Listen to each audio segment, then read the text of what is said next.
we're popping up apparently. So, new series alert. Okay, hi, editing Shawna popping in here real quick. My best friend encouraged me to read this book. So, Gabriella, if you're watching, you are not allowed to continue. For reasons I can't tell you, but you can't watch this video. We need to talk about it before you watch it. Please don't do it. Please don't do it. Okay, thanks, bye. We're going to be talking about books that I'm reading as I read them. I'm not totally following my own rules of this series because I'm talking to you after 2 books, but I don't think I would have made this video after the first book. So I think going forward, we're gonna do this vlog style of me reading and actual takes as we read. That's gonna be the plan. If I'm in bed late at night, 12 a.m., that's it. But this first video, I am very compelled to make it because I just finished the second book in the series. I thought it was a duology because I wasn't even aware that there was a third book. I was looking at stuff and a third book didn't come up, and then I don't know what I was doing, but then I found that there's a third book and I'm cheesed. So we're going to talk about it. The series is Once Upon a Broken Heart, and I just finished the second book. So the very first book has a 4.13 rating, which I think is a little outrageous. I feel like also, as we continue, I'm going to be exaggerating for effect.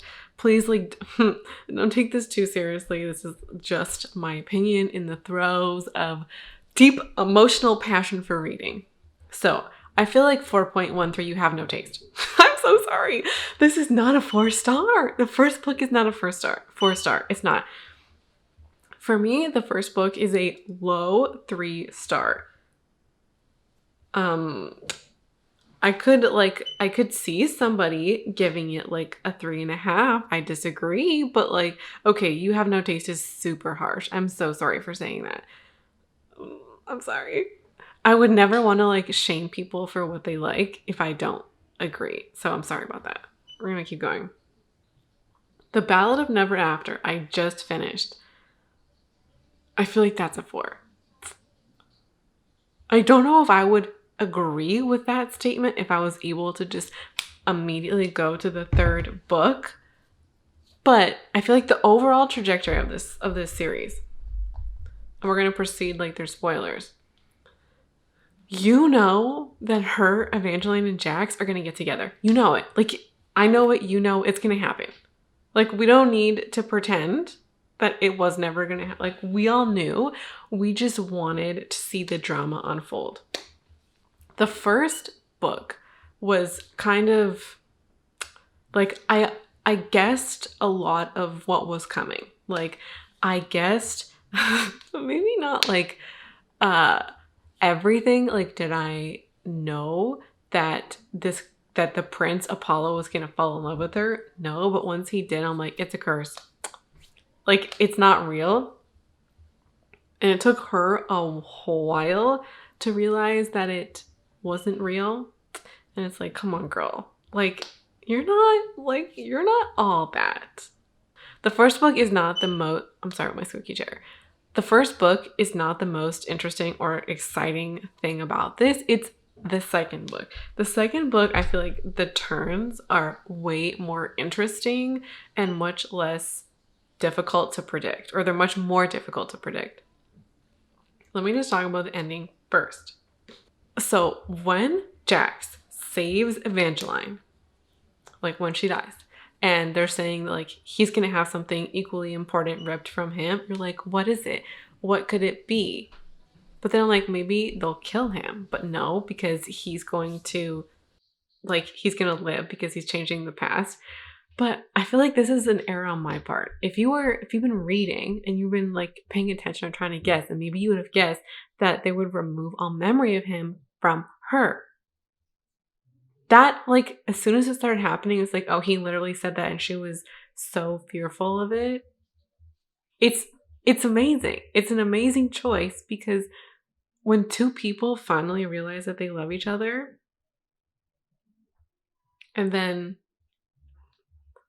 she like rips, or the world rips all of the memories of Jax from her. That was a horrible choice of an ending because now I'm mad about it.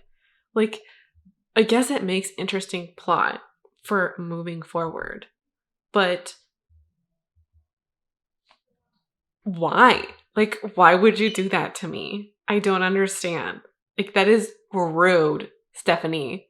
That is rude. I thought when they were at the Hollow that, like, I wasn't expecting her to find the Mirth Stone. I was like, oh, maybe Jax was actually injured when he didn't say that he was, and he was like in his haze. But then that they were actually going to admit to each other that they like each other, because I feel like that's so romance, where somebody will get hurt and the other one has to take care of them and they have an intimate moment and then they're like, oh, I love you too. You know, I feel like that was going to be their moment, but it wasn't. And it was the Mirth Stone, which I am like, okay, I like that. That's a good plot. Also, homeboy Luke coming out of nowhere to be a vampire. I did not see that coming either. I just expected to never see him again. But then homeboy came back and he's a vampire. I kind of love it. But then there's just like way too much vampire action. Like, it's way too convenient that, like, if a vampire doesn't get that first blood or whatever, then they're not going to turn. But they can like heal each other, or like, you know, when you get bit by a vampire, it can heal, has healing properties. That's all like way too convenient for them because they both have that intimate night being bitten by a vampire. I like when books, you know, you have to suspend disbelief, or like when they push the button or the envelope to like create intimacy through the characters, but there was way too much forced intimacy between the first two books where I'm like, and this is too much. Like, I don't like that. Like the whole like corset stripping thing in the Hollow. I'm like, and then also you have, I think in the first, I don't know which book it was, when Jax got bitten by a vampire, she got bitten by a vampire. She's been like, what, knocked out 1,000,000 times in the first two books. I swear in fantasy books, it's like you stub your toe and then you faint. You're like, come on now.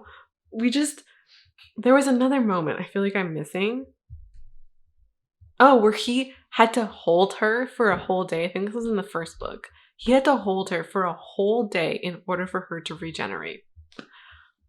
Who are we kidding? That's not the answer to any curse, to hold somebody or whatever. No, Stephanie, we need to talk about this. I'm cool with some. And I say forced. I don't actually mean forced. I mean, maybe more like situational intimacy. Like they both want it, but like the world is pushing them together a little bit more. I'm okay with that. That's what I mean by like situational intimacy. But there's too much of it. I also feel like the plot twists of the arch, like the stones being able to turn back time. I was not expecting that. I was also not expecting the family to be alive. As soon as they like were showing like the older photos of Jax, I knew he was going to be the hunter or the archer. I knew that whole line, like it was going to be the archer and the fox. I think that that's actually kind of a cute-ish story or cute-ish fairy tale. It like doesn't fully align with what I imagine that story to be. Like when you see Apollo literally roaming the world for her to like kill her, Jax was not like that. He just really wanted this woman, but like not hunting her in that way like Apollo was. And they're apparently like struck by the same curse, but like, what, is Jax stronger? Because I don't know if he was a fate at that point or if he became a fate after, but I think he was a fate. So what, is he just stronger than Apollo because he was a fate? It just doesn't check out. So he's both he has a name. He's a fate of hearts. So he's a fate of hearts and the archer, No. I guess he could be both, but we need more of this, like, gotta hunt her down kind of thing. Chaos being that relative, I'm like, yeah, okay, I get it, sure, fine. But it's like, you really gonna open the art to see your family? Maybe I'm not a sentimental person. Like, I don't know, I find that hard to believe. And if homeboy vampire hasn't, I don't know, eaten blood in 1,000 years, how is he still alive? And then number two, why does Jax not say anything in the first place? Like, he's been alive for, I guess, thousands of years or hundreds of years. Why does he not go with Chaos when she is there in the first place? Like, we could still find a way for her to die. Like, she could be stabbed. There could be a fight that breaks out. Like, there's so many ways for her to die in the Arch. But why does he not go with her in the first place? That plot point doesn't make sense. Make it make sense. Make it make sense, Stephanie. I am genuinely bothered by that ending. To have the memory stripped away and then, like, it ended, especially in my mind because I thought there was a duology. I'm like, she's still gonna remember him or something. Like, there's another plot point. So I will give the second book a 4-star. First book, low 3. Low 3. It was okay. I was this close to not continuing with the series. I almost didn't. Yeah, I was like, this wasn't that great. And I read some really good books recently. But also, I've had some annoying tropes too. And like, I can only take so many of the same tropes of like, not like other girls, but like, anyways. So